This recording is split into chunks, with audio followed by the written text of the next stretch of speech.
صبح کو فجر کی نماز اللہ تبارک و تعالیٰ جب پڑھوا دے تو اس کے بعد تھوڑا سا وقت اپنے کاروبار زندگی میں مشغول ہونے سے پہلے تھوڑا سا وقت اللہ تبارک و تعالیٰ کے ذکر کے لیے نکال، اس میں قرآن مجید کی تلاوت، ذکر اللہ کا سب سے اعظم اور افضل فرض جو ہے وہ تلاوت قرآن، تو تلاوت قرآن کی عادت ڈالیں۔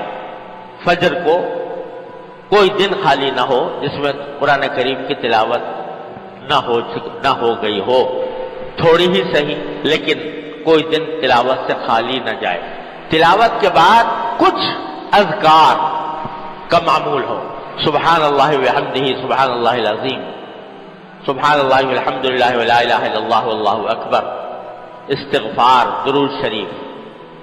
میں شروع میں یہ 4 چیزیں ہمارے حضرت بھی بتاتے تھے، میں بھی عرض کرتا ہوں کہ یہ 4 کلمات سبحان اللہ وبحمدہ، سبحان اللہ العظیم، اور تیسرا کلمہ سبحان اللہ والحمدللہ ولا الہ الا اللہ واللہ اکبر ولا حول ولا قوۃ الا باللہ العلی العظیم، اور استغفار، استغفر اللہ العلی العظیم الذی لا الہ الا هو، استغفر اللہ ربی من کل ذنب واتوب الیہ۔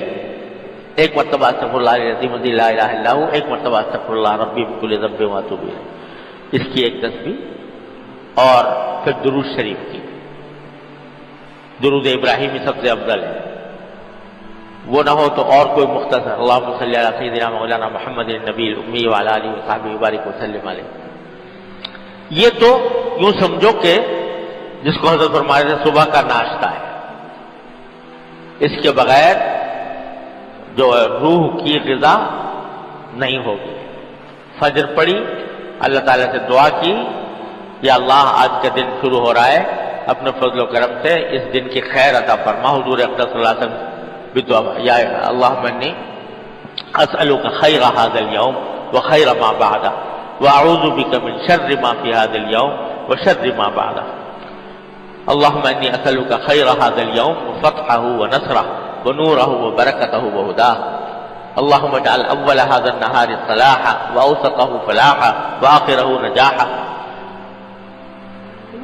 اردو میں مانگ لو جس کو عربی کے الفاظ یاد نہ ہوں، یا اللہ دن شروع ہو رہا ہے، اپنے فضل و کرم سے اس دن کی خیر عطا فرما اور اس کی شر سے ہماری حفاظت فرما۔ اے اللہ میں اس دن کی خیر مانگتا ہوں، اس کی فتح مانگتا ہوں، اے اللہ اس کی برکت مانگتا ہوں، اس میں ہدایت مانگتا ہوں۔ اور یہ پہلے حضرت والا کی بات میں پہلے بھی درخواست کر چکا ہوں کہ ساتھ ہی یہ دعا مانگنے کے بعد یہ کہہ دو کہ ان صلاتی و نسوکی و محیایا و مماتی للہ رب العالمین۔ اے اللہ آج جو کام کروں گا آپ کے لیے کروں گا، آپ کو راضی کرنے کے لیے کروں گا، یہاں تک کہ مباحات بھی آپ کو راضی کرنے کی نیت سے اختیار کروں گا۔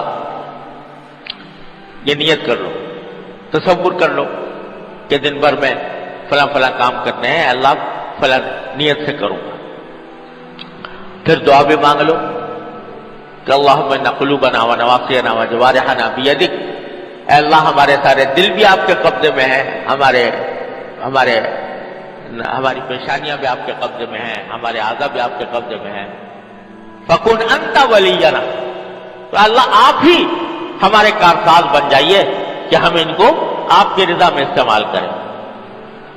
یہ دعا کر لو، پھر کچھ تلاوت اور مناجات مقبول حضرت حکیم رحمۃ اللہ علیہ کے معصور دعاؤں کی جو کتاب ہے وہ کچھ پڑھ لی، اور یہ 4 تسبیحات کر لیں۔